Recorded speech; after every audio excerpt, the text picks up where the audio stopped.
What's up, beautiful people? Welcome back to Free Game. It's been about 6 months. We got the original co-host back with us. We got Jeremy Todd in town, back from South Carolina, running business up there, and we got Brian Grosso here. I'm sure we're gonna go all over the place with it, but to start, we're definitely gonna start off in the cannabis industry, and just take it from there. But yeah, man, we had to put it on hold for a little bit and get a couple other things handled, and we got some great shows set up. So we're super excited. So we'll start off with Brian. So tell me, like, how, when, why did you end up getting started in the cannabis industry? Yeah. Thanks for having me, guys. This is fun. This is exciting. New experience for me. So first off, I'm grateful to be here. But yeah, cannabis was a plant that probably saved me when I was a kid. Didn't realize it. We're introduced to it at a young age, and you don't really realize why you're drawn to it. But it's how I made most of my homies. Probably balanced me mentally more than I ever understood. That's probably how we met. Exactly. Yeah. You know what I mean? What age? Pretty young. I think I probably started smoking weed at like 15, something like that. Yeah. But I was at a career path change. Like, I knew something had to change. I was working in the beer business for a large corporate brewer. Great business experience, don't get me wrong. But I came to a point where I looked at myself and I said, what am I good at, and what do I want to do, and how do I want to use whatever I'm good at? And I came to the realization that it was human connection that was really my key strength, with the ability to influence, and I wanted to pair that ability with some degree of integrity and altruism. And selling more beer just didn't feel like the right play for me. I remember that. Yeah. You were at this weird crossroads where you felt like beer was the enemy, and you were selling it. Because I have a beer right before I come in here. I was going to say. When you're in it, it was pretty dark, right? Like, you catch dudes at the bar, and then like a week later they call it D-dub, or you just hear like the same old cats sitting in the bar complaining about the same shit, drinking a PBR and whiskey at like 9 a.m. and you're like, what the fuck am I doing here? No, it's different like, when you go in and out versus living in it. Yeah. So I pulled myself out of that, had that self-realization, took a pretty big gamble in not re-signing a lease down in New York City. Fast forward the story. I walked in faith. I got handed a nice, solid transitional financial plan from Miller Coors. I'd intended to quit, but a layoff had ensued. So it was just like a really nice transition. God works in mysterious ways, right? Exactly. The synchronicity was beautiful. The nudge that I was in the right direction was a great confirmation. And then I had set intentions to just go to Colorado and go to job fairs. And in my head, I had started in the beer business just slanging cases of beer, like doing grunt work. So that was like the only path up I knew.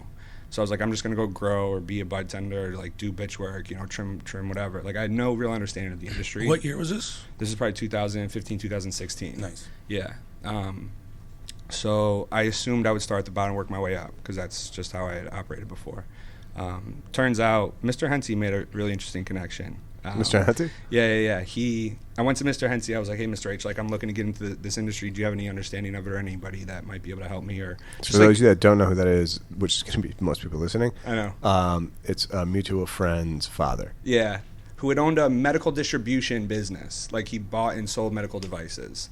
And he was always like my father who, like my second father, who I looked to for some guidance when it came to more career path stuff.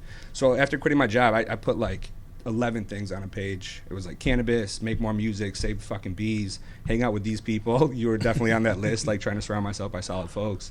Just so books I wanted to read. So like, I was like, I'm quitting my job. I'm pursuing something else. I'm going to go run this by someone I trust. And he came to me. He's like, I think I know someone in Connecticut who does what I do, selling medical devices, who's signing a distribution deal with a predominant CBD company. And I was like, I don't even know what CBD is. Like, I'm going to go to Colorado in 2 weeks and go to this job fair in the cannabis industry and like end up working for a dispensary or whatever, right?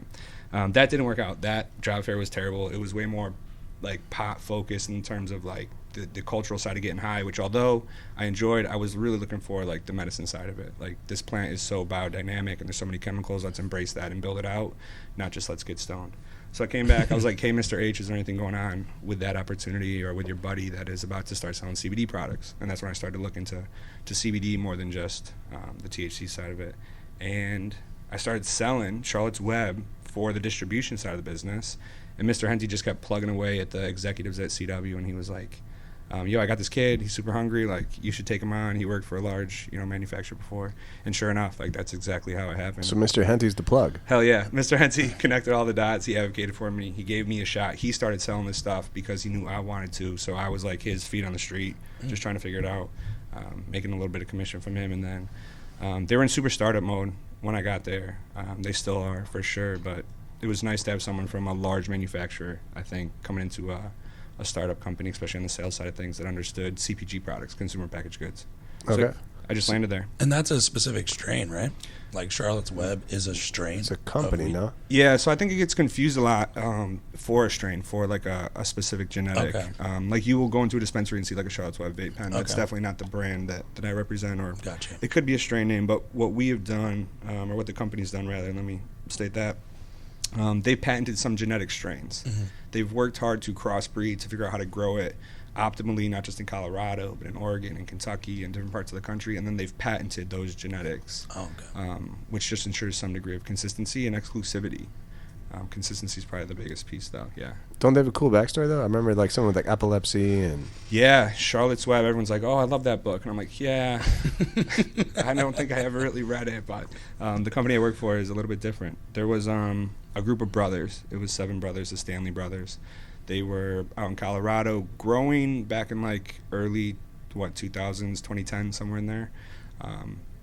And at this point, cannabis was medically legal in Colorado, but they were growing low THC strains of cannabis, high CBD strains, to demonstrate efficacy, more or less, to the governing bodies, as well as help some folks to say this doesn't get you high. People shouldn't have to uproot themselves and come to a legal state to get it. So for most people, just presume they don't understand what the CBD does. Do you want to explain that? Because you've broken this down to me on many different occasions. Yeah, I mean, the plant in general is ridden with a class of compounds called cannabinoids, right? THC is a cannabinoid, CBD is a cannabinoid, probably the two that we hear most of. THC has a psychotropic effect to it, where it's going to get you some degree of high, euphoric state of mind, right?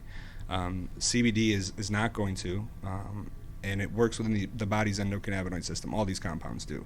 The endocannabinoid system is a series of cell receptors.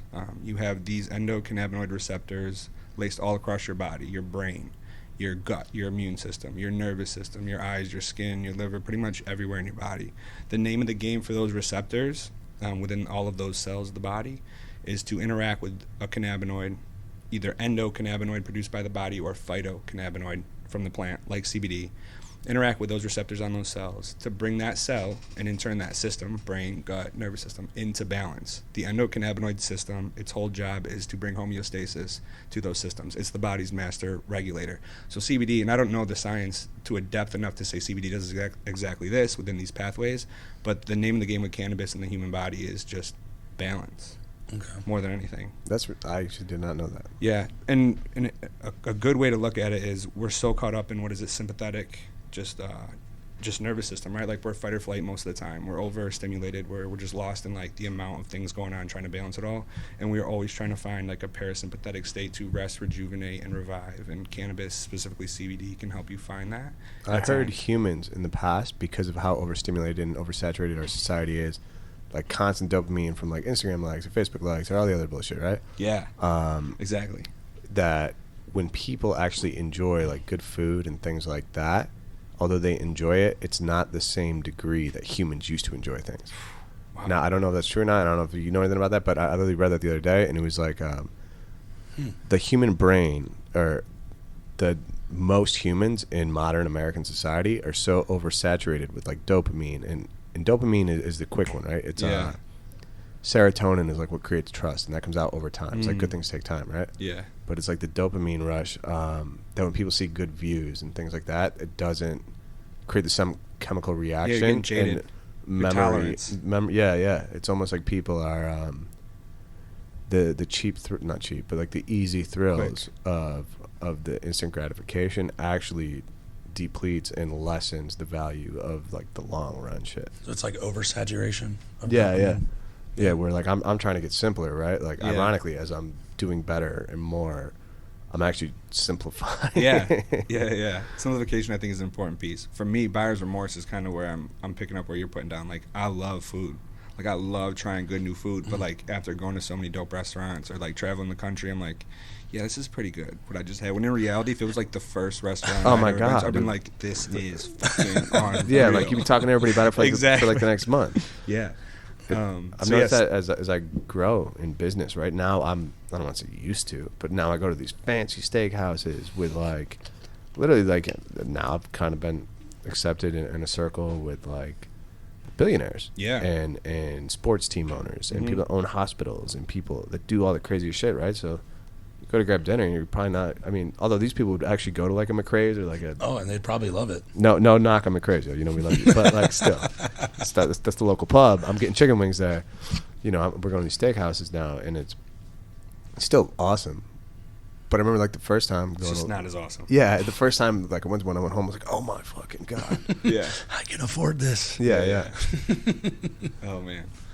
So I didn't mean to completely No, that's why we're here. derail. Yeah, I was Shit, gonna bro. ask too, like, if for people who, if like for me, if you like smoke and get anxious.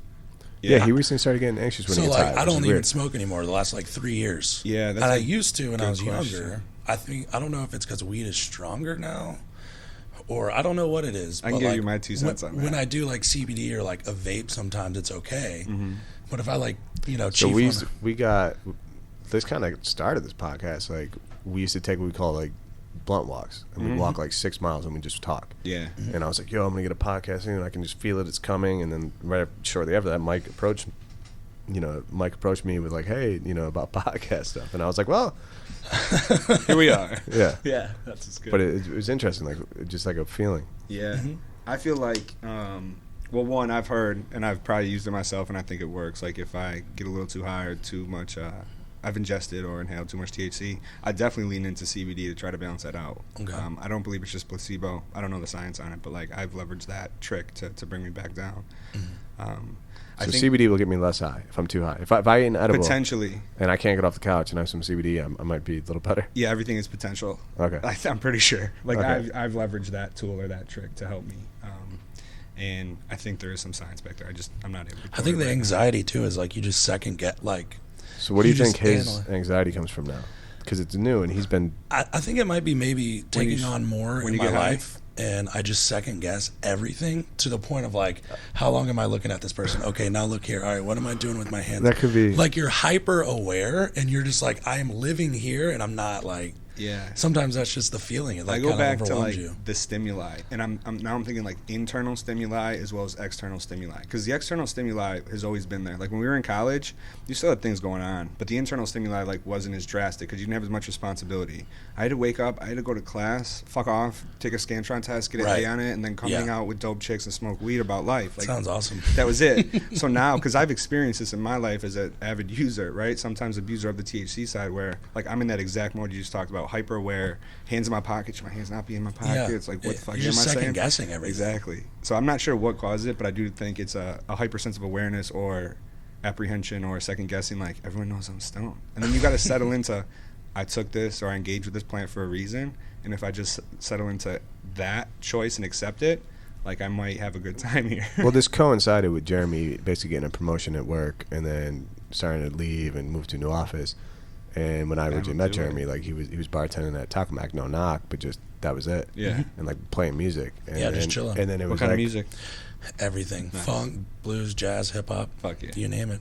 And then you know, and we would be walking 6 miles a day, and then so I feel like probably does have to do with the fact that you have more on your plate and you're not physically taking care of yourself the same way you were. Yeah. For Well, I sure. will say, lumping that together for the walks, it was okay, because we'd be talking and getting like movement, but like if I'm just chilling and I'm high, I'm like, oh god. Yeah, there was 2 thoughts I had to that. I thoroughly believe that if you're in that state of mind when you're using THC, like some degree of motion will help. Like I think it just means like here's some energy, go use it. Like don't sit on it, don't stew on it, don't let it stew within you. Like go leverage it. Yeah. I forgot the other Like thought, get but that outside was or one of something. 2. Yeah.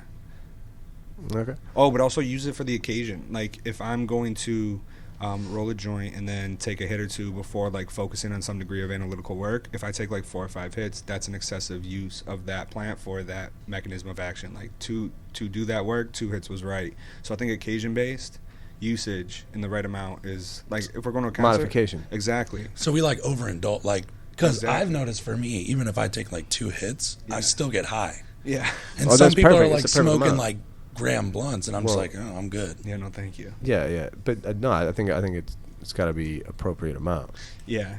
And I think these days the weed is so much stronger. What Prohibition did, right, the lack of the ability to not just access but research the plant legally. Imagine this plant growing in so many different areas of the world, in China and like all parts of Asia, in the Himalaya Mountains, and India, in the United States, and like it grew naturally. It's like the easiest plant to grow. It wants to grow. And there's over 500 different chemical compounds in this plant. CBD and THC are the ones we talk the most about, but like it's truly a very biodynamic, from a molecular standpoint, plant. And when it grows in China versus America, naturally, right, throughout history, it's an incredibly different variety profile of those chemical compounds. What Prohibition did was take this beautiful, again, I keep saying it, biodiverse, biodynamic plant, and made a muddled mess of high THC, because with the inability to research the plant, this is just my theory, right? Without the ability to research the plant legally, people still saw a commerce opportunity, a business opportunity. People still want to buy this. They don't know why, but it gets them high. THC gets you high. I'm going to take all of these strains that I have that at my disposal and grow them to one compound. So I think that what was once incredibly, again, diverse from a molecular standpoint naturally got muddled into one compound, and now we're working to pull it back out. That kind of makes sense. That makes sense. Yeah. So what would make the difference between a sativa and an indica? I don't necessarily mean like the type of high, although that too. Yeah. But do you know that type of on the industry, or are you just more? So I've let go of those two terms. I should know the science on it, because they're like Cannabis Sativa L is the genus of the plant or the species of the cannabis plant that we're working with. Cannabis Sativa L. It's got some Latin name that I just don't know how to pronounce, right? So like everything is a sativa that gets you high, or even just grows CBD. I don't know the true difference. It's obviously used as like a common way to sell product in a dispensary. Indica is going to like lay you out. Sativa is going to get you up and moving. I truly believe it's probably more the terpene profile of the plant. And what is that? Like limonene is a terpene. Imagine things you smell like in nature. Like limonene is a citrus like scent that you would smell in oranges and lemons and stuff. And all of these terpenes, like linalool is a good example. Linalool is a terpene that is found in lavender, and it's known to have a calming effect. So someone can tell me something's a sativa if it looks to have a lot of linalool in it, which most dispensaries aren't giving you that degree of chemical profile just yet. I would say that might put me down because it's got linalool in it, or myrcene, which is known to help people sleep. And again, all of this is pretty much unresearched, or there's very little on it. So I'm a believer that it's less about someone's naming convention or the history of the strain, but how someone's body reacts to a certain terpene bouquet. Okay. But again, I'm spitballing, guys. That's just what I believe. It's just what feels right to me. You have more knowledge than the rest of us. So. Yeah. I just like, this smells fire. Yeah, exactly. And now I got anxiety and can't move. Yeah, I'm like, oh God, what's happening?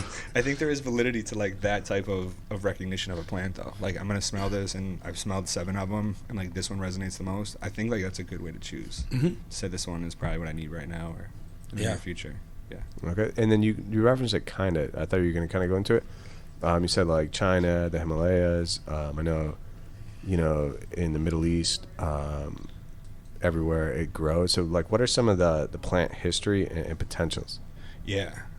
So history, I'm pretty sure it started in the Himalayas. I've done like a little bit of research, but I choose the stories that I want to choose to believe. And I feel like it was yogis just like walking out in the fields of naturally growing like hemp or cannabis, and like almost collecting the. Have you ever heard how hashish got its name? No. Hash? No. So the Assyrians. They're ancient group like the Sumerians, like a very early form of civilization. They would hide in the mountains, right? And when they would come down and they would assassinate people, they would smell like hashish. Wow. Assyrian hashish assassin. This is like such but that's good actually historically that was like ironically, right? Because to me that's not like a war plant, yeah. But like you said, it's kind of what you're doing before, right? If you like didn't. Probably how they used it. I don't know the exact way, but I mean, it does make you hyper aware. But that's for the hash term. That's crazy. I learned that in a graduate history class. Whoa, that's beast mode. And I remember like that was cool.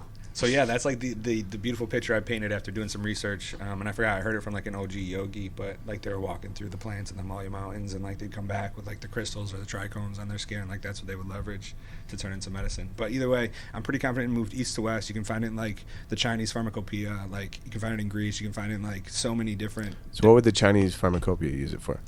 It was used for like everything, and I don't know the details on that. But when you get to the United States, which found it like the latest, or embraced it the latest, like it was like the number 1, 2, and 3 thing prescribed back in the day, like up until the 1920s, 1930s. Yeah, they had the war. Yeah, they had the war on cannabis, right? Yeah, what's interesting, I think it was the Marijuana Tax Act, which went down in like 1932 or something. One, marijuana was like a funky name that they gave it. It was for like wild Mexican tobacco, I think. I've like watched a video on this. They break it down like marijuana wasn't even. Yeah. It was cannabis, is what it was. Is the plant. Exactly. So yeah, it traveled east to west. It's documented through like all type of medicinal books throughout history. It was used as like a resource almost more than anything, and a food. Like the plant is super dope because it can do so many things for the human, not just in a medicinal format the way we all think about it when you're smoking it or taking tinctures of it, but you can heal the planet with it. It yanks toxins out of the ground. It's a bioremediator, which is like the dopest thing to me. Like, no what do you mean yanks toxins out of the ground? So I think Chernobyl, where they dropped the nuke, the A-bomb. What the fuck they dropped out there? No, Chernobyl's Hiroshima meltdown. Yeah, so Hiroshima is where they dropped the A-bomb. Yeah. That in Nagasaki. Chernobyl it was like it was a meltdown. A malfunction. It was one of those two spots. They started planting hemp to remove the radioactive material. So when we talk about at one point like quality products, so mushrooms and marijuana just always save the day no matter what. Pretty much, dude. Like, you have to be careful where you source your cannabis from, you source your hemp from, because it's intended to sponge everything out of the ground. Like, you want to make sure your soil is incredibly clean, which I think everyone overlooks. So it's a bioremediator more than anything. It can help us turn the earth back into an organic fucking place. What's bioremediator mean? I'm writing that down. I'm pretty confident it's what I'm describing, just not as eloquently as someone with a science degree would. Like, it sucks the toxins out of the ground. And there's other plants that do. I think sunflowers might be one. So just think of like fibrous, rooty plants. And I'm pretty sure most of them would fall into that category. But yeah, we could build with it. I think the coolest potential for it is, like, we don't got to cut down trees. So the fact that we're cutting down trees is like a wild thing to me. Like, 1 acre of hemp equates to like 4 acres of trees, and you can grow it like 1,000,000 times faster. You can build houses that will be flame retardant, that won't burn down, that are antimicrobial. You can make clothes out of it, which again would be antimicrobial, antifungal. So like you're protecting the body. It can be used as a power source. You can make biofuel out of it. Have you ever wore hemp clothes? Yeah, they're pretty soft. They're pretty dope. Really? But they're usually like a cotton blend. It's hard to find like 100%. Well, even 50% would be. Exactly. Isn't that why the guy that started Reefer Madness is because it was I've heard of so many different rumors on this. I think I'll give you my 2 cents on this one for like, sure. He was in the lumber industry, and he was like, fuck hemp. They're going to... Oh, man. I'm so glad you reminded me of that, because I forgot this. William Randolph Hearst, I think his name was. Yeah. So he was big into the lumber industry. He also owned like a newspaper, or the newspaper that everyone tuned into. Mm-hmm. So he leveraged his platform being the newspaper to like vilify cannabis, because I think he recognized the potential liability it was to the lumber industry. Yeah. He also got America in the Spanish Civil War. Yeah. If I remember right, it's him. He's actually the originator of yellow journalism, which is basically just exaggerated sensationalism. Oh, that makes sense. Hard to push a story. Yeah, dude. If I'm 90% sure it was him. But from an overall perspective of the plant, you can use it for most things. Like, it's crazy to say that. I don't think the commercial landscape of the world will allow it to be everything it could be right away. I think people will find what is profitable, what is feasible. And I don't know what that is right now. There's companies out there. There's one I always see on LinkedIn called Cultivate. I think they got something going on in terms of like leveraging it for a resource. And I think they're Atlanta-based, actually. Now that I think about it, that's a nice little connection. I've seen ads for hemp plastic. Yeah, too. Dude, hemp plastic will like biodegrade in like 80 days, which is pretty dope. Again, it's a matter of large industry moving towards a more sustainable future with the plant, and also the ability to scale that plant, or the plant for that use, which is hard. Crazy. Does that make sense? Like, it's all possible, but how do you get someone, an expert at creating enough hemp plastic to convince Pepsi or Coke to fucking flip their whole game over? Yeah. To be more sustainable, and is it the right price? They need a salesman like you to do it, bro. Maybe. That sounds like $1 billion job. There you go, bro. Yeah. That could be it. Exactly.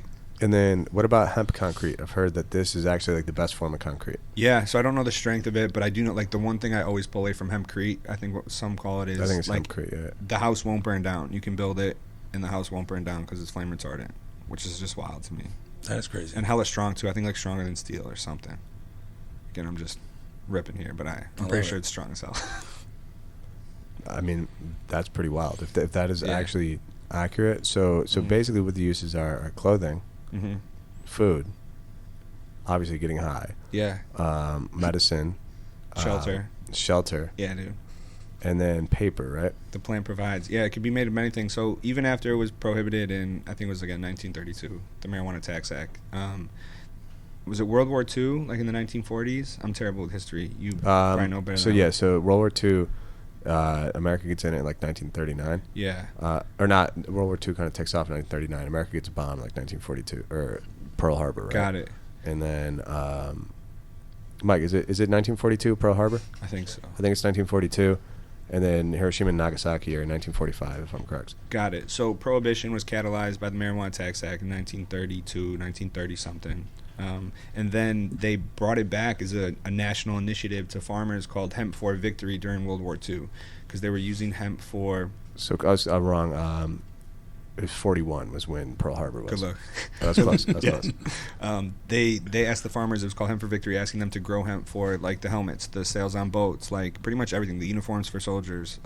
That's something that gets left out of the history books. Yeah, dude, exactly. It's there for sure, but people don't talk about it too often.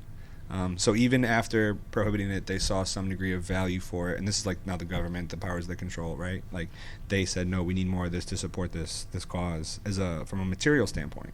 Not so much an ingestible or psychotropic or medicinal And standpoint. are they two different plants, hemp and cannabis? Not really. The definition that we're all working with right now, there's a difference between hemp and marijuana, and that's a legal definition more so than a science-based one. It's all cannabis. It's all cannabis sativa L. When you look at a certain plant, you might say that's marijuana versus that is hemp.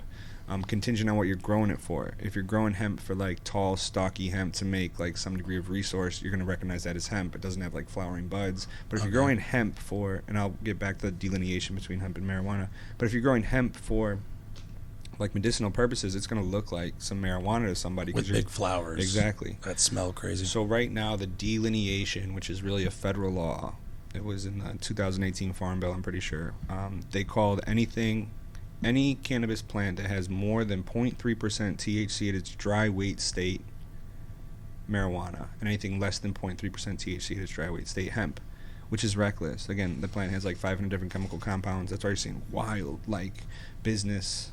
I would just say recklessness, like people jumping into the industry with like Delta 8 THC, Delta 10 THC. Because what are those deltas? I've tried the Delta 8. It kind of worked. Yeah, it does something, man. Yeah. So again, the law is based on Delta 9 THC. If it's above 0.3% Delta 9 THC, it's marijuana versus hemp, which is federally legal, and marijuana is state by state, right? So people found loopholes. They found other cannabinoids, whether naturally occurring or some degree of like Frankensteining to get from a naturally occurring cannabinoid to this like Delta 8 molecule, that they can get you high, that they're psychotropic. So you walk into like a vape store or like a head shop or whatever now, and like they're hawking you Delta 8. I don't know all the science, but like you pretty much take, I would say, CBD isolate. You would use a solvent, likely an alcohol base or something, which could be bad, could be not bad, depending on how you use it.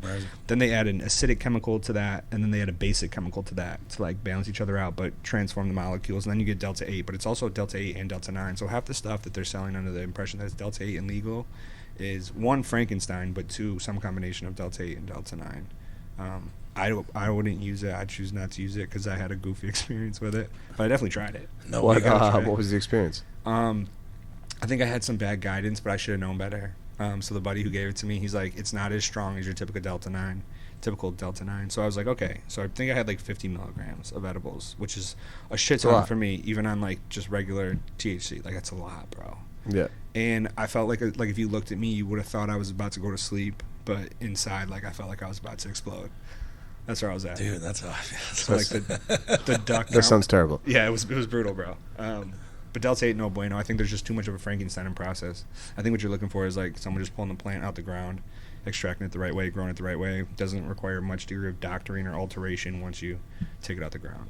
And then what you don't know is what the soil was like, because apparently it sucks up all the soil. Yeah, dude. That's a big component. And it regenerates the soil, because obviously I want to have land. So like we've been playing around with different plants, and we're looking at soil regenerating processes. Yeah. We're not necessarily doing it to like have a farm, but we want to grow our own crops. Yeah. And have a bunch of land and stuff. Mushrooms are not that hard to grow. No. Cannabis not that hard to grow. Mm-hmm. Obviously there's legalities of it. I'm not saying I'm going to, but I'm not saying I'm not, right? So yeah. So my thing though is honestly what's best for the earth, and then that if I grow cannabis one year, just hemp, low THC, right? There you go. I don't want to be rated. Will that make my crops healthier and better for me and my family the next year? So I would have to imagine, this is like, I do not know. I'm not a farmer. I don't cultivate this stuff. This is where I haven't done a lot of research. We got to have a farmer on here soon. Yeah, word. Yeah. That'd be really cool. That would be fun. So like have like a farmer to kind of just educate, because I don't know shit. My assumption is you'd have to be on some crop rotation. You probably want to start with hemp, right, to like clean it out, and then you probably want to use like buckwheat, radishes, like whatever else are good rotational crops to re-nourish from like their perspective or balance. But like there has to be some combination of rotational crops that works best for what you're trying to grow. Whether hemp's what you're trying to grow or hemp is part of the process of nourishing your soil. That's my guess. Yeah. Okay, so it's not like a guaranteed. It's not. It would clean the soil in some capacity, but would you just be sucking it of all the nutrients? That's what I'm wondering. Like, right? Yeah. So I think it's a rotational. Is it taking thing. as much as it like good as it's taking bad? Yeah. That'd be interesting. It would be to know that. It's a little homework project I'll give myself. Right? Yeah.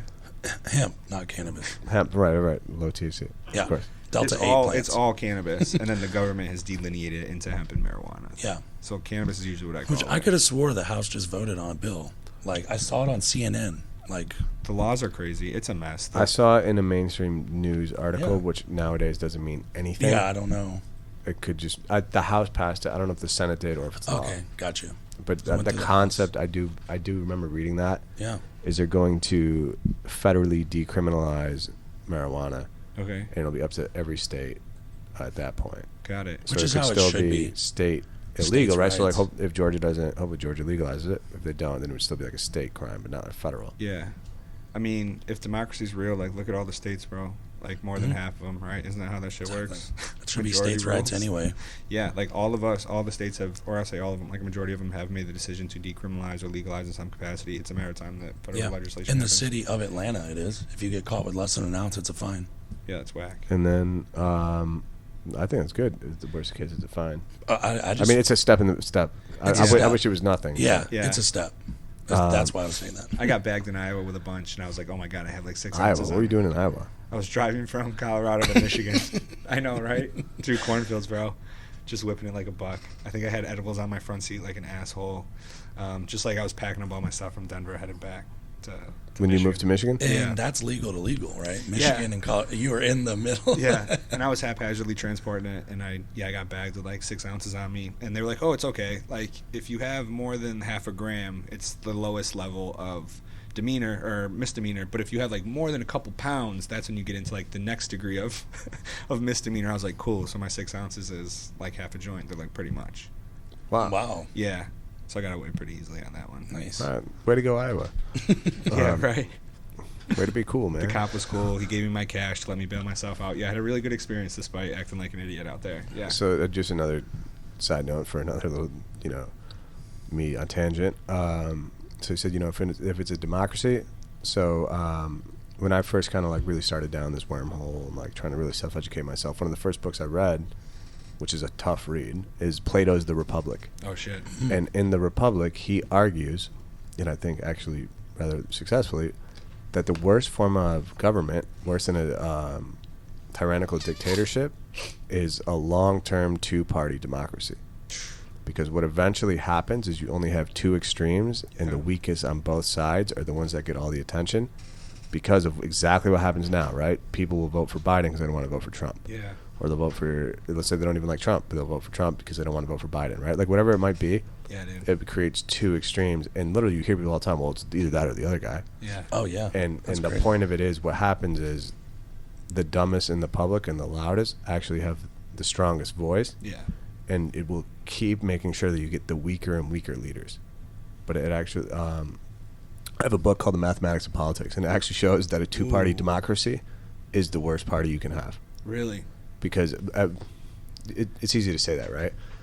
I'm sure that if you're somebody that a dictator, like a tyrannical dictator, is against, that's probably the worst. Yeah. But it's just saying, in general, If you're at in a least that person can democratic get things format. done. Yeah, like yeah. it's like, at least from a math standpoint, that was more effective. Yeah, dude. You're Because right. the two-party system doesn't get anything done because they're always fighting, and then there's always a rotation, and it's just the weakest and the loudest. It'd be a nice like 4-party system maybe. Like it just have Yeah, more it's options. got to be Yeah. like a democracy can get better if there's more choices. Yeah.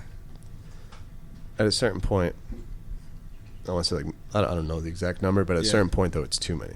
Yeah. Yeah, I was about to Makes say, sense. because then you got 10% Too much stimuli. that Yeah, they voted in their people. That means 90% didn't, but Yeah. 10% was enough to win. Yeah.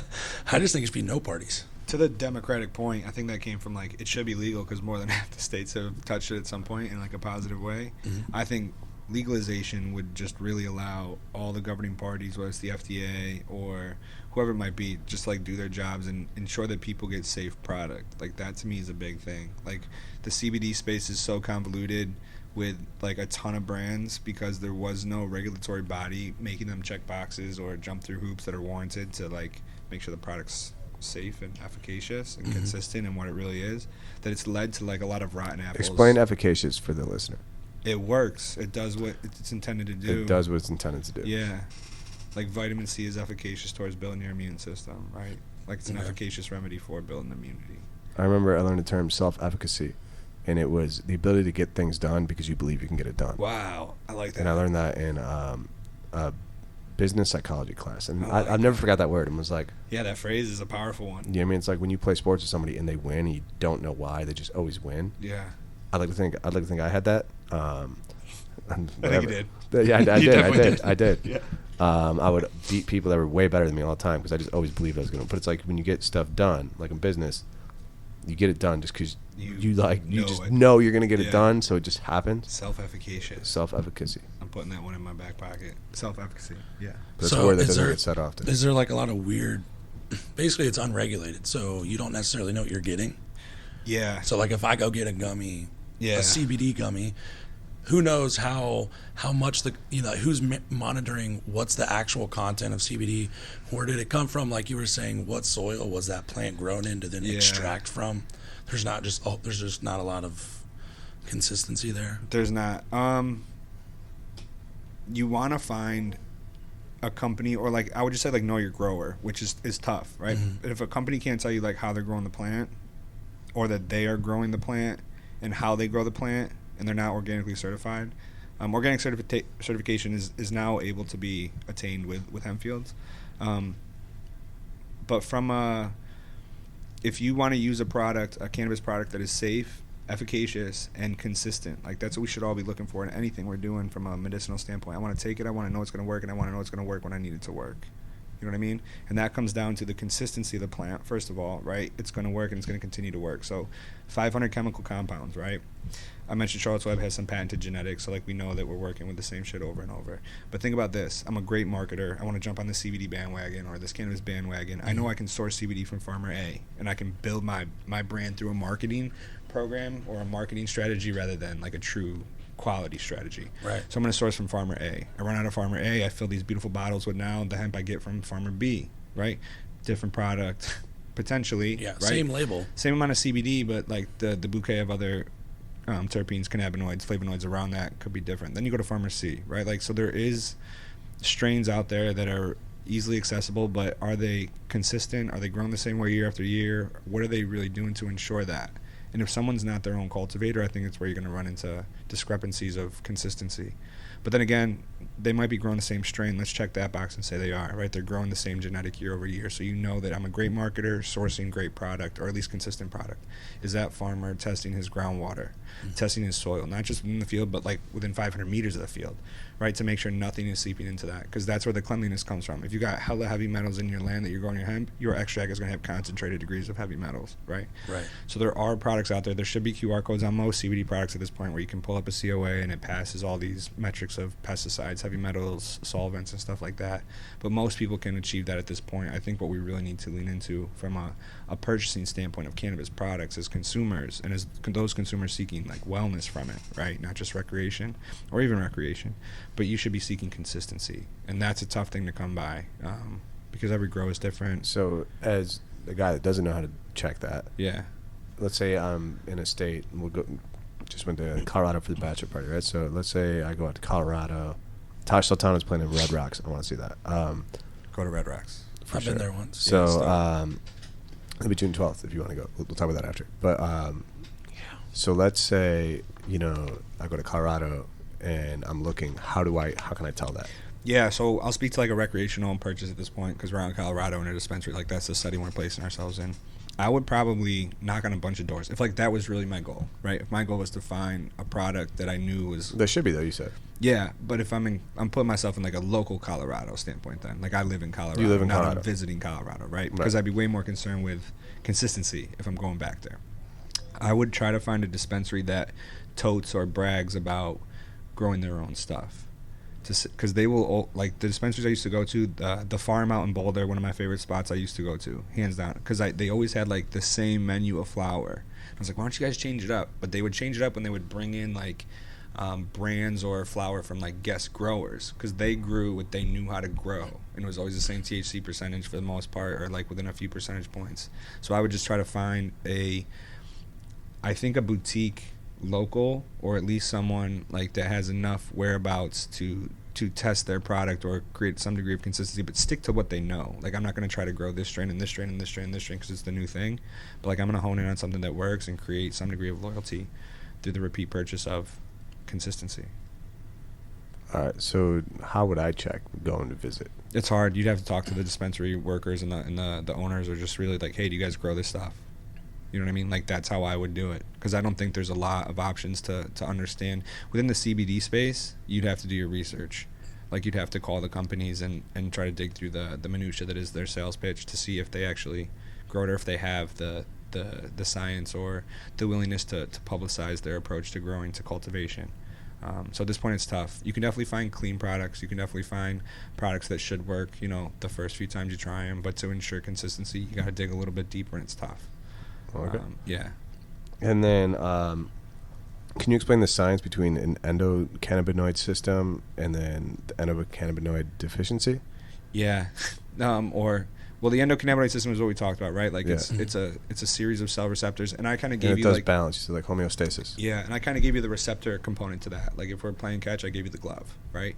But there are endocannabinoids that are produced in your body. So like when you get a runner's high, everyone thinks it's endorphins. It's probably anandamide. Your body producing anandamide, which is an endocannabinoid. Ananda, I think it means bliss in Sanskrit. It's known as the bliss molecule.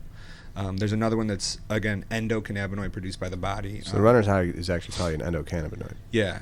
Anandamide is likely what's causing that euphoric feeling. That's wild. Okay. So you got receptors. You have your body producing the endocannabinoids. 2-AG is another one. I don't know the long name for it. 2-AG is another endocannabinoid like anandamide. I think it's found in like a great quantity in breast milk. So think about that. Like at a young age, the mother's body is already programmed to support the child's endocannabinoid system by providing it the nutrition through the breast milk, providing that endocannabinoid that the baby's body can't produce yet through the breast milk. Okay.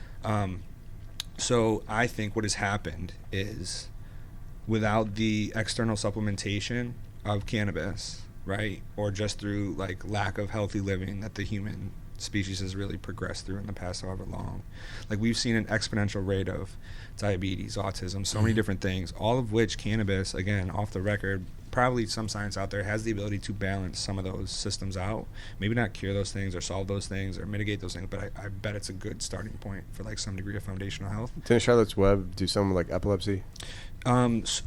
The Charlotte's Web story started with a little girl who had Dravet syndrome, which was terrible epilepsy. She had like 50. Yeah, tell a story. The story's cool. Yeah. I know this one. We tangented real hard. There were 7 brothers out in Colorado growing to demonstrate efficacy to legislators to say people shouldn't need like some degree of medical approval to get this. Like it's not getting you high. They shouldn't need a recreational marijuana card or a medical marijuana card. They shouldn't have to come to Colorado to get it. Like there should be some delineation between hemp and marijuana. And that's what catalyzed the law changing, was those brothers. But in the meantime, there was a little girl named Charlotte, Dravet syndrome, terrible epilepsy. Her parents at age 5 put her in a chemically induced coma. They just didn't know what to do. They tried all experimental medication. She was having 300 seizures a week. What?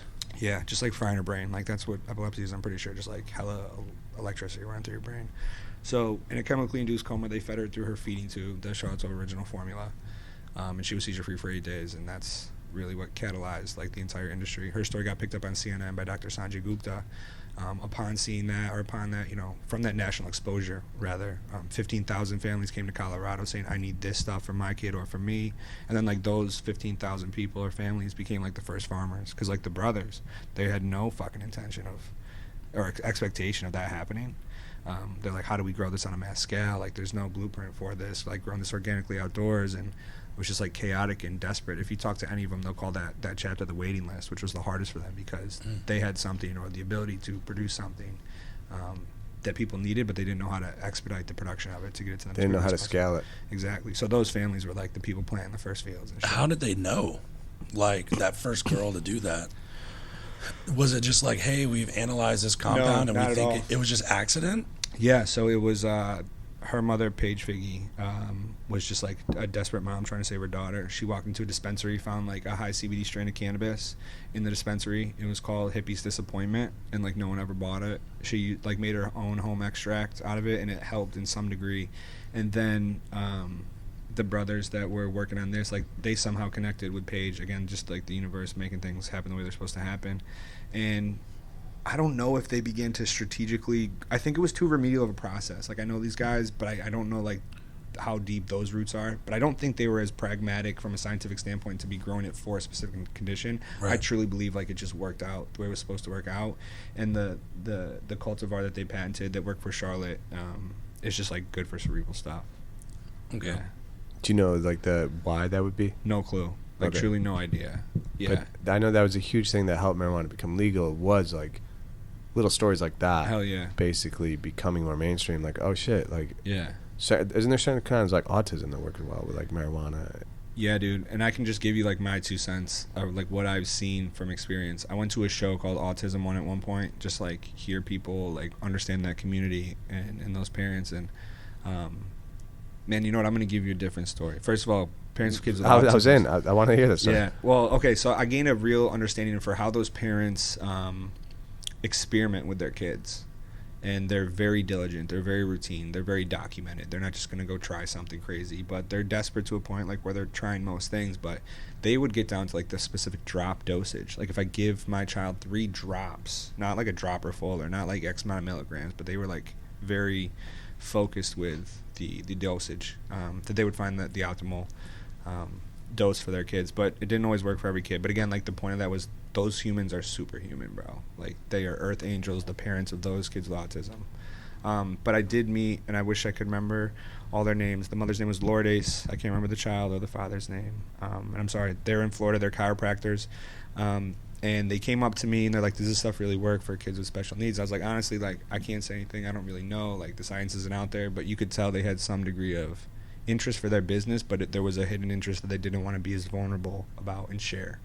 So I just pulled them aside again, human connection. Like I'm good at breaking down those walls and trying to find some degree of like, what are we really talking about here?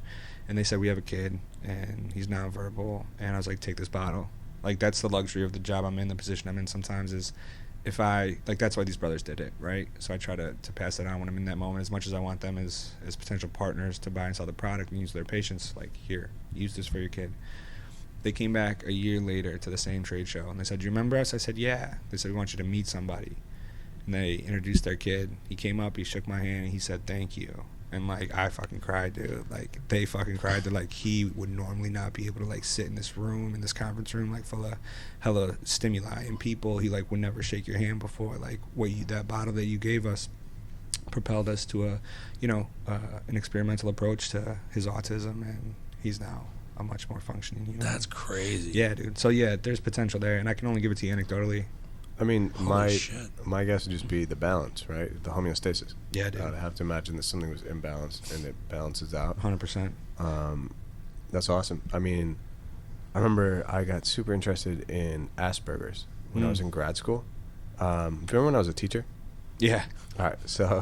When are you not a teacher, though? When are you not a teacher? That's true. I guess I've always been a teacher, but like I was actually a teacher. So when I was in grad school, I don't know if you know this, but I went to West Africa. And then from West Africa, I went to Paris. And everybody in Paris is super cool. Everybody else says they're mad rude. At least to me, they were wildly polite and very, like, welcoming. But anyways, when I was there, I learned how to say nice to meet you, and it's enchanté, which means you're enchanting. So much nicer than nice to meet you, right? Hell yeah.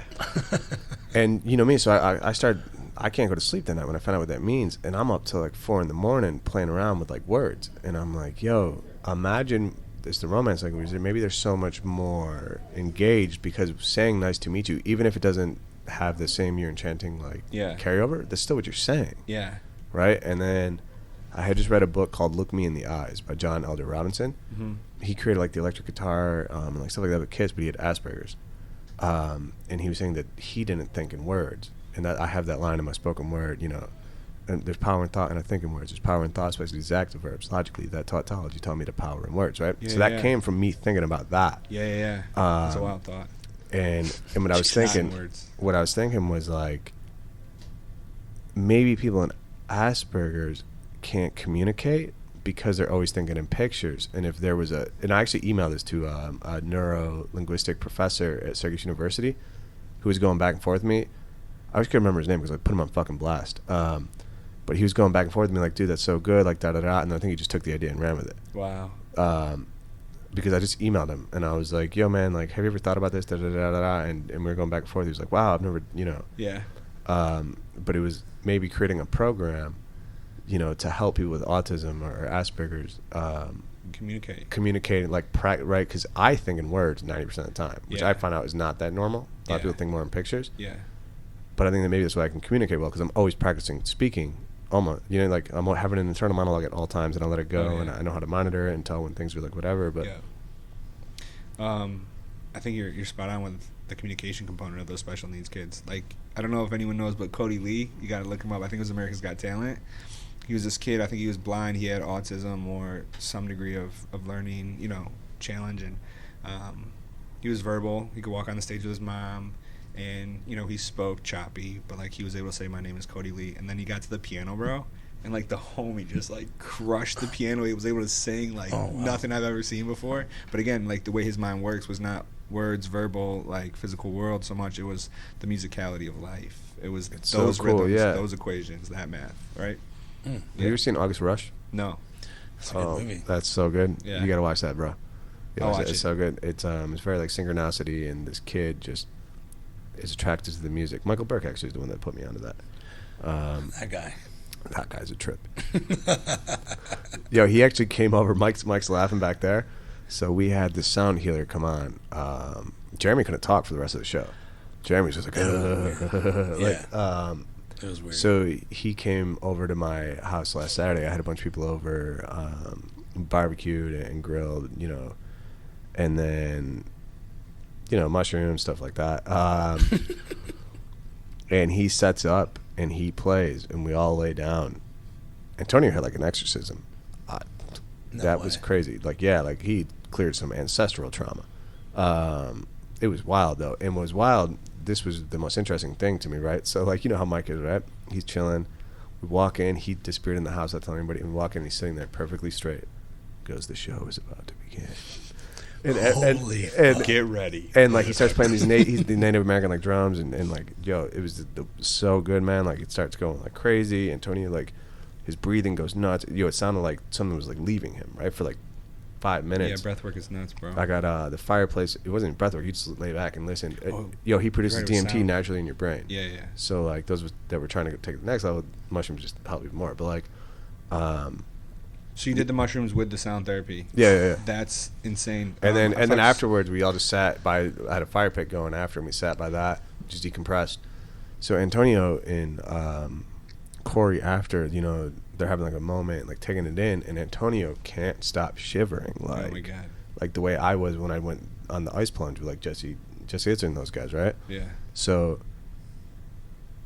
I look at Mike and I was like, is that normal? He goes, yeah. Whenever somebody clears ancestral trauma or something like that, he goes, scientifically what happens is that's a lot of stress and tension. And when stress and tension leave the body, that's heat leaving the body. He goes, he's going to be shivering for a while. Wow. And which was wild, right? So for me, spiritually, that was like some shit left. But like scientifically, something left. Yeah. And he like said like he's been having beautiful dreams and like all this crazy stuff. But like something got cleared from that music, from that sound. And but yeah, so he was just so wild. He's actually coming to the wedding. He's been doing the sound stuff. Nice. So Mike's going to the wedding. Yeah. Yeah, let's go. He's cool as hell. He was mad that you weren't there when he got there. But where was I going with this? That's okay. I don't know. I can bring us back to one spot that we please. Were. Yeah. Right. You asked about endocannabinoid deficiency, and I think like that's where I went on this autism tangent, right? Yeah. But I firmly believe that when we didn't have access to the plant or it wasn't a regular part of our lives, like the way it was in ancient China or ancient Greece or ancient wherever, right, where it was a medicine, even in the United States, right? We've just been removed from it, from a plant that we co-evolved with. I believe like all of these, like the just downward trajectory of human health is probably partially due to the fact that we haven't been engaged with this plant on a regular basis, whether from a dietary standpoint or like a truly, activated medicinal standpoint. And I think that could help bring back, whether again, like decrease diabetes or autism or all these things that are just like ripping humans apart. What's the optimal amount of THC? That's different. Because now when I went in Breckenridge, I went out to Lake Tahoe last year. It's basically just like a crapshoot for let's make the Everclear of marijuana, where you take one hit and you're just. Yeah, dude. I would advise everyone to like journal their shit if they're really serious about just like using cannabis, whether it's CBD or THC or whatever. Like write it down. Ask yourself how you fucking feel doing it, but low and slow is the easiest way to find the right approach without scaring yourself off. Like I've learned I really like microdosing edibles, like THC edibles, like a 2.5 milligram versus a 10 milligram or something. Same. Okay. Yeah, just a little nibble. Maybe I should try that. Just a little nibble on a 10 milligram. Yeah. Yo, my girl loves it. She's like, you're the nicest, happiest, kindest person. So maybe I'll be super like. It's almost sub-perceptual, but like it's there. Yeah. You think some people are just more susceptible? Like, and maybe for me versus someone else, if I ingest a lot, maybe my endocannabinoid system just takes in more and it's just.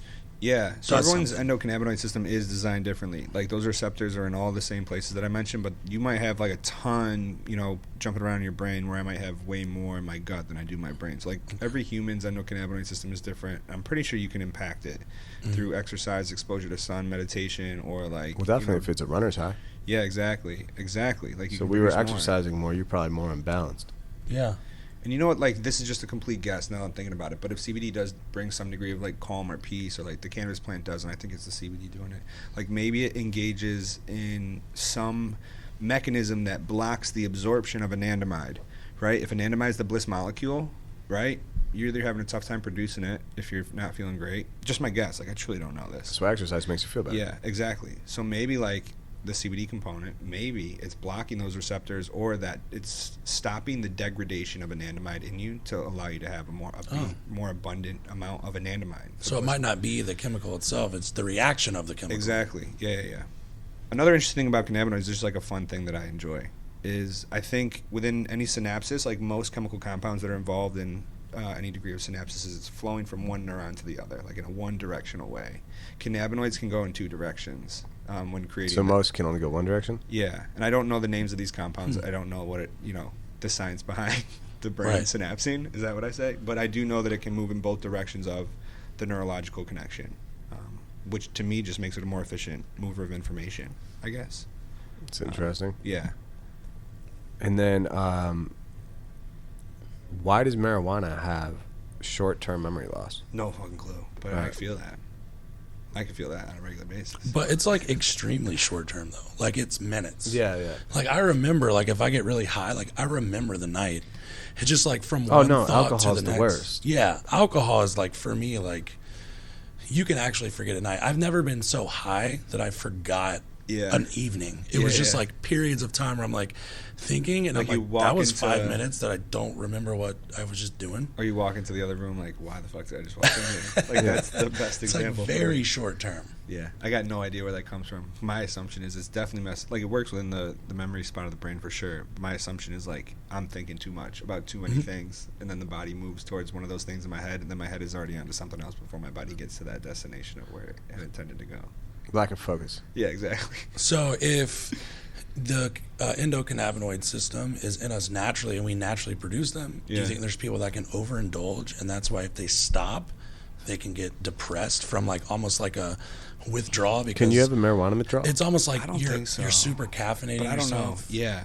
And then you stop, and it's like your body, now you feel tired because you're used to an exogenous source of whatever that is. Yeah. Nice word. Because surprised sometimes, audiobooks, they work. But because I never, like, I randomly stopped. Like I used to smoke every day, and I never had a withdrawal. Like I don't feel a compulsion to smoke. I would like to either dose it down maybe and try that, or like more CBD. But I was just wondering, like, just in terms of how your brain would work, if you're you know, like I said, like exogenously absorbing all these substances through THC, whatever the case may be, and you stop, does it take a while for your body to kickstart up that again? Or like, is there even research on that? No idea. And I'm like not the science guy. I'm the voice of the high level plant stuff. Right. But I would say that there's some degree of tolerance. We all have experienced that. Like when I use our CBD products, the CBD products I sell and use on a regular basis, like I take a couple, probably days off every month just to be like reminded of what life is like without it. Does that make sense? Like, cause I'll be having great sleep and not thinking I'm sleeping great, or I'll like be focused and not thinking I'm hella focused, and I'll stop taking that CBD for like a couple days. And I'm like, oh shit, like this is what life is like without it. Like I was doing all right. So I think there's some degree of human perception that's involved with that. I don't think it's addictive though. I think there's probably science behind that. Like I don't think it's addictive. I think if anything, that it's human consumption that's addictive, or the addiction of consuming to avoid some degree of internal angst. I mean, that's why I consume excessively. It comes from within. It's not the plant, it's the human. Whether it's food or cigarettes or marijuana or food can be addicting for some people. Exactly. I do those things like avoid me, right? Like I'm a compulsive consumer when I'm anxious. So I think if anything, it's not the plant that's driving the addiction. It's the something else, but like the oral fixation could be driving the addiction. You know what I mean? Yeah. But I don't think hemp or cannabis is doing it. Yeah, I didn't experience any. Yeah. There is no receptors in the part of your brain that controls involuntary movements of the body, like your breathing. Like that's why cannabis can't kill you. I don't know if that's like the reptilian brain, or I forget what part of the brain that is, but cannabis cannot impact those things. So maybe that's why it's not addictive too. I don't know, because you're genuinely plugging opioids into your subconscious brain because there's receptors for opioids in that. Has there ever been a cannabis overdose death? I don't think so. No. From what I've read, cannabis and mushrooms haven't had those. Yeah. Only like from psychosis or whatever they'll call it. They might have been high and done something and died. Yeah, but not the biochemical cause was not from too much THC or too much psilocybin. Because I looked up those, and that's why I experimented with those drugs and not some of the others, because I was like, hell yeah. All right, so these ones don't kill people, and they come from the earth? Exactly. All right. Feels like a safe bet. And then I enjoyed it, and I kept doing it. But hell yeah, man. But yeah, that was how I ended up gravitating towards those. Yeah. That and marijuana's just everywhere. I know. I mean, it was like they introduced it to us. That helped too. Yeah. They showed us in the 6th grade, right? Like Dare. Like this is a gateway drug. They introduced it to us. I know, and I was like, alcohol's a gateway drug. I didn't even know what that was before you just told me. Now I'm intrigued. Alcohol is a gateway drug. Nobody smokes weed and is like, let's go get cocaine. Cannabis is the exit strategy for sure, bro. Yeah. It should be at least. I always say marijuana is my anti-drug. Exactly. 100%, man. I think there's just like a lot of, like, to that Reefer Madness chapter of human history, like there's still a lot of stigma, and I love her to death, but I have a coworker who is like hell-bent that alcohol is a safer bet than cannabis.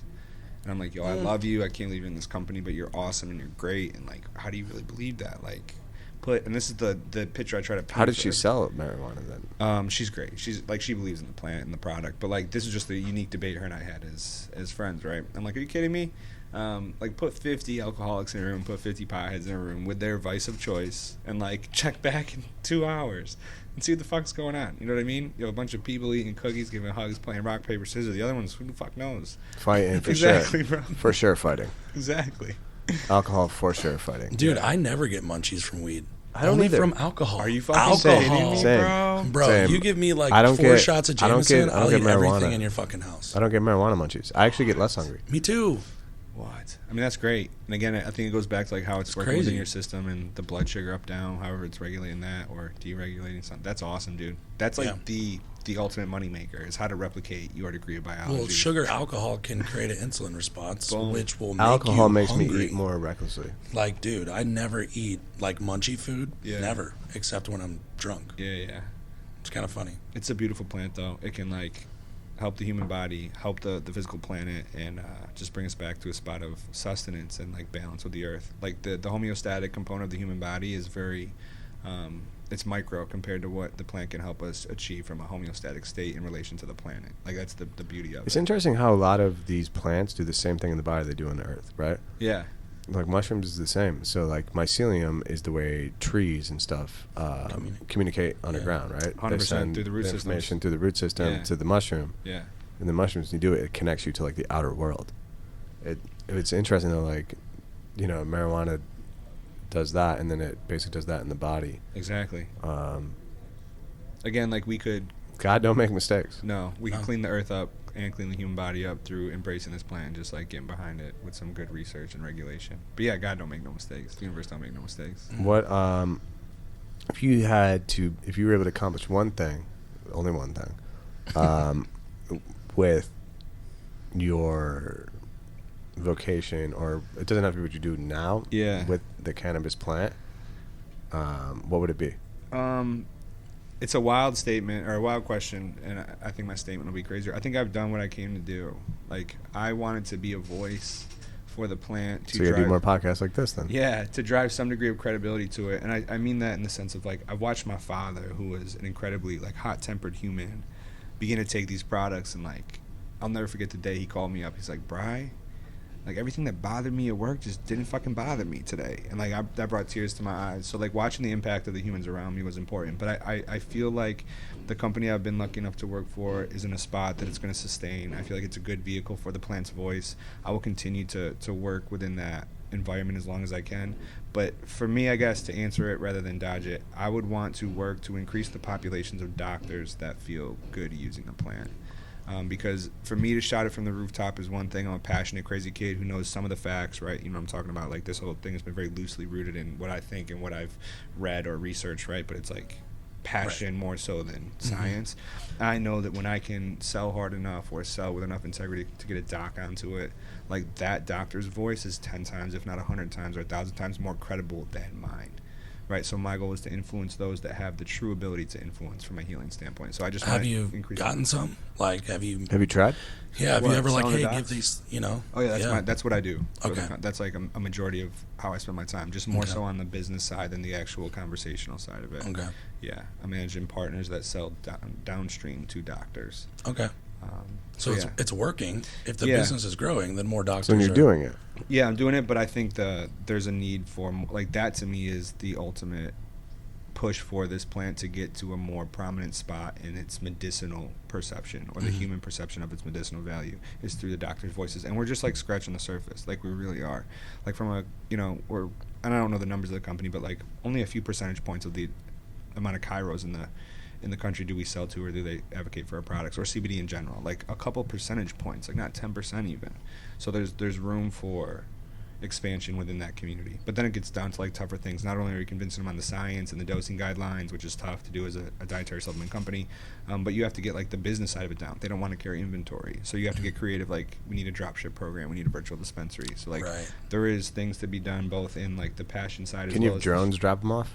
Probably. I don't know if we could, but what's the difference between a consumer buying from the company versus a doctor? Like, if would a doctor just say, hey, you know, take, you know, 3 vials of this a day, and then they could just be like, cool, I'm just going to buy it directly from them because they manufacture their own medication. That's a really interesting. There's no FDA that's telling me that, no, you have to buy, you know, ibuprofen at this milligram is only administered through a pharmaceutical company, not through the grocery store. In the United States, so you do have, like, your marijuana-based drugs, like Marinol, I think, Sativa X, Sativex, something like that.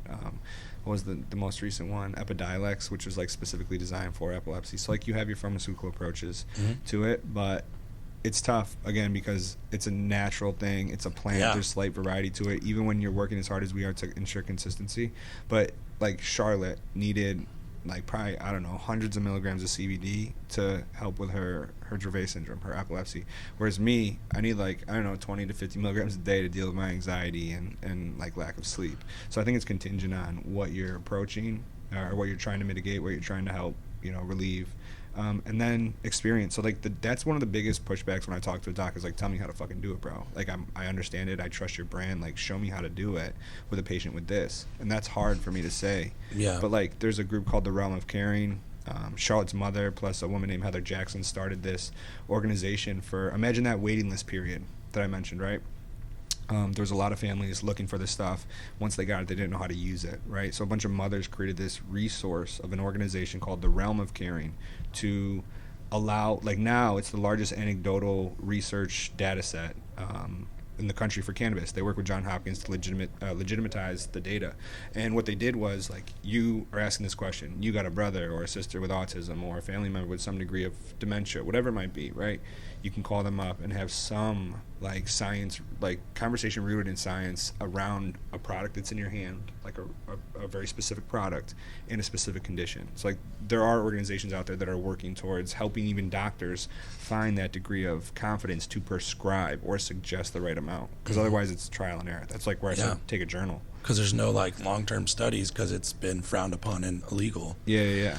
It's kind of like, it's kind of a crapshoot. They're coming, but there's resources out there to help people do it, for sure. Yeah, and it's kind of hard for people to make, like, doctors to make money on that because it's a natural source. To me, that might be a little bit of it's kind of hard to monetize from a doctor's standpoint. Yeah, they'd have to shift their model from, like, the pharmaceutical model to, like, a business model, like carrying product and selling product. Right. Do you know what I mean? Or lean into a company or an organization that has the ability to drop ship to their patients. And I think once we figure that out, we'll be able to set the fire ablaze, for sure. Yeah.